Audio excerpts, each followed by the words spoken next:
Are you looking for the best handheld gaming consoles? In this video we will look at some of the 5 best handheld gaming consoles on the market. Before we get started with our video, we have included links in the description. So make sure you check those out to see which one is in your budget range. Starting in number 1. Nintendo Switch OLED model. I've been playing games on my Switch since 2017, and have used it everywhere from the seats of San Francisco's BART trains to an uncomfortable airplane seat to my couch. Since it weighs under a pound, I hardly notice it in my bag, and I can lift it out one-handed. While I do wish it had access to more AAA titles like Baldur's Gate, the Switch still has a library vast and entertaining, enough for those who don't need to play the latest and greatest PC games. Aside from an upgrade to an OLED screen in 2021, Nintendo hasn't significantly updated its flagship console since its debut in 2017. That's mainly a testament to the strength of its design. The screen, especially on the newer OLED model, still looks good, even if it's not as sophisticated as some of the others on this list, and that's because the games available on the Switch are designed to work well on it. The Switch is the only way to play Nintendo-exclusive games, including The Legend of Zelda, Tears of the Kingdom, and old games from consoles like the SNES. If you're subscribed to Nintendo Switch Online, you can do this on other consoles via emulators, but the Switch is the only official way to play old Nintendo classics. You won't find games like Elden Ring, but indie titles like Celeste and Hades are available and run just as well as on any other platform.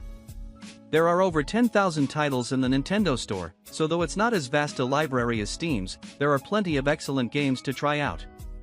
Number 2. Steam Deck OLED. Valve's Steam Deck is not quite as versatile as the Ally X, as you can install games from outside the Steam store without modifications, but it's the closest a handheld console that plays PC games gets to feeling as polished as the Nintendo Switch thanks to its custom interface and direct integration into the Steam store. The ROG Ally X, on the other hand, is complicated by running Windows. The Steam Deck's operating system is designed to boot straight into your games library, much like a traditional console. You can also easily navigate to the store and buy new games. Conveniently, Steam will tell you if the game is deck compatible or not. The interface is the most elegant and easy to navigate of any console I've tested, and if you're familiar with the company's desktop software, you'll be a whiz at getting around the deck in no time. Even if you're not, it won't take long. Number 3. Logitech G Cloud. Cloud gaming has come a long way, and with a decent internet connection, you can stream AAA games like Fallout 4 from a browser. Logitech's G Cloud doesn't have the power of the Ally X or Steam Deck, but because all the games are running on a server, it doesn't need it.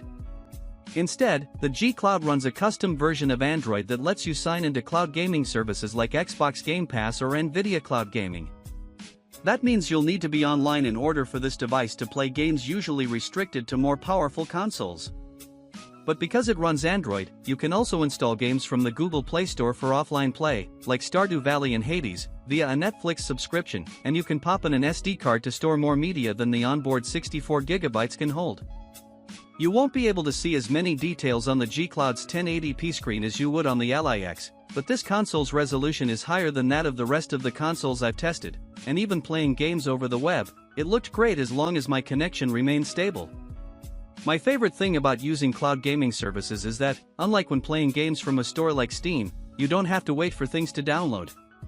That, of course, means you'll need an internet connection whenever you want to play, but it's nice being able to launch a game for the first time without having to wait 2 hours for a 60 GB file to download over Wi-Fi.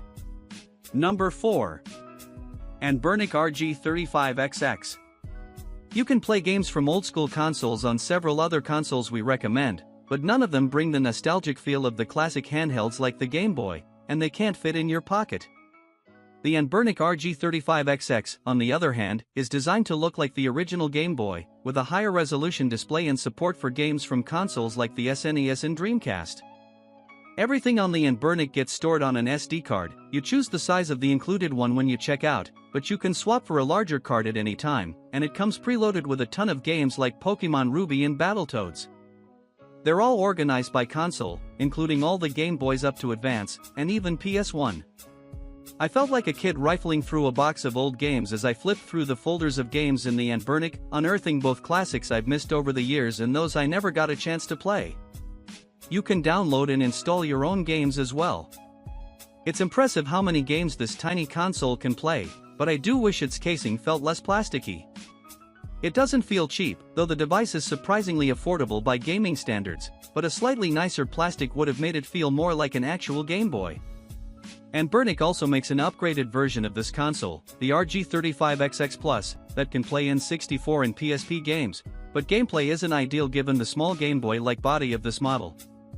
There's also the RG35XXH, which has a design similar to that of the G Cloud and which also supports N64 and PSP games, but has joysticks for better controls, that I plan on testing soon. Number 5. Backbone 1 USB-C. Dedicated consoles are the best way to play games, but if you need something lightweight and don't want to add another device to your bag, the Backbone 1 can turn any iPhone or Android phone into a Switch-like gaming device. The controller slides out so you can dock your phone into it. There are USB-C and Lightning versions of the Backbone, and it stays securely in place until you remove it. This controller doesn't have any batteries, all the controls are powered by the phone, and there's no pairing necessary, just dock and play. Like with the G Cloud, using your phone will allow you to access any games on the App Store or Google Play Store, all while taking up less space. If you're using an iOS phone, though, cloud gaming is a bit trickier as you can't install an app for any of the cloud gaming services directly onto your device. Instead, you'll have to access and play the games through Safari. It works, but it's not as nice of an experience. Mobile gaming won't give you access to the same level of games as a true console, but there are plenty of games on iOS and Android that are just as good as some games you can find on Steam, Xbox, or PlayStation. The iOS gaming subreddit has some particularly thorough roundups if you need some guidance. You can also install an emulator on either platform to play the same games as on the Anbernic, so you'll have to find download